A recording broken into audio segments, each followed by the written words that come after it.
Y did you manifest the disease, ಅದನ್ನ ಅರ್ಥ ಮಾಡ್ಕೊಳ್ರಪ್ಪ ಅಂತ ಹೇಳ್ತಾ ಇದ್ದೀನಿ. ಓಕೆ.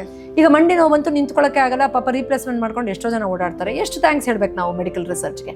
ಆದ್ರೆ ನೀನ್ ಮಂಡಿ ನೋವು ಲೆವೆಲ್ ಹೋಗಿ ಸೌಯೋ ಲೆವೆಲ್ವರೆಗೂ ನೀನ್ ಏನ್ ಗೂಫಪ್ ಮಾಡ್ದಪ್ಪ, ಅದನ್ನ ಯಾರು ಹೇಳ್ತಾರಮ್ಮ? ಈಗ ನಂಗೆ ಪ್ರೀತಿ ಕಮ್ಮಿ ಆಗಿದೆ ಅಂತ ಎಷ್ಟೋ ಜನಕ್ಕೆ ಡಿಪ್ರೆಷನ್ ಆಗುತ್ತೆ. ಆ ಡಿಪ್ರೆಷನ್ ಕೆಮಿಕಲ್ ಇಂಬ್ಯಾಲೆನ್ಸ್ ಆಗಿ, ಹಾರ್ಮೋನ್ ಇಂಬ್ಯಾಲೆನ್ಸ್ ಆಗಿ, ವೈಟಲ್ ಆರ್ಗನ್ಸ್ ಏನೇನೋ ಎಲ್ಲ ಹೆಚ್ಚು ಕಮ್ಮಿ ಆಗಿ ಕ್ಯಾನ್ಸರ್ ಅಂತ ದೊಡ್ಡ ದೊಡ್ಡ ಕಾಯಿಲೆಗಳು ಬರುತ್ತೆ. ಈಗ ನೀವು ಮೆಡಿಕಲ್ ಸ್ಟೋರ್ಗೆ ಹೋಗ್ಬಿಟ್ಟು ಪ್ರೀತಿ ಜಾಸ್ತಿ ಮಾಡೋ ಟ್ಯಾಬ್ಲೆಟ್ ಕೊಡಿ ಅಂತ ಕೇಳ್ತೀರಾ?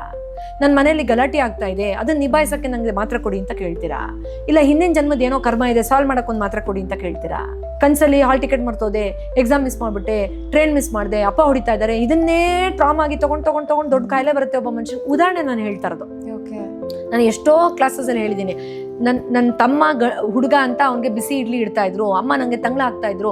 ಅದೇ ದೊಡ್ಡದಾಗಿ ಬೆಳೆದು ಇನ್ನೊಂದೇನೋ ಆಗಿ ಆ ಮಹಿಳೆಗೆ ವಿಚಿತ್ರ ಕಾಯಿಲೆಗಳು ಬರುತ್ತೆ ಅಂದ್ರೆ ನಂಬ್ತಾರ? ಯಾರಾದ್ರೂ ನಗ್ತಾರೆ. ಏನ್ ಮೇಡಮ್ ಇದೆಲ್ಲ ಕಾಯಿಲೆ ಬರ್ಸುತ್ತಾ? ಬಟ್ ನಮ್ ಎಲ್ರ ಜೀವನದಲ್ಲೂ ಇದಿದೆ. ಸೊ ಇದನ್ನ ಅರ್ಥ ಮಾಡ್ಕೊಳ್ರಪ್ಪ. ಆಗ ನೀವು ನಿಮ್ಮ ಮನೆ, ನಿಮ್ಮ ಸಂಸಾರ, ಸಮಾಜ ಎಲ್ಲ ನೈಸರ್ಗಿಕವಾಗಿ ಆರೋಗ್ಯಕರವಾಗುತ್ತೆ ಅನ್ನುವಂಥ ಒಂದು ವಿಚಾರವನ್ನ ಹೇಳ್ಬೇಕು ಅಂತ ನನ್ಗೆ ಇಷ್ಟ. ಪೂರ್ತಿ ವಿಡಿಯೋನ ನೋಡಿ ನನ್ನ ಡಾಕ್ಟರ್ ಪೂರ್ವಿ ಜಯರಾಜ್ ಕನ್ನಡ ಯೂಟ್ಯೂಬ್ ಚಾನಲ್ನಲ್ಲಿ.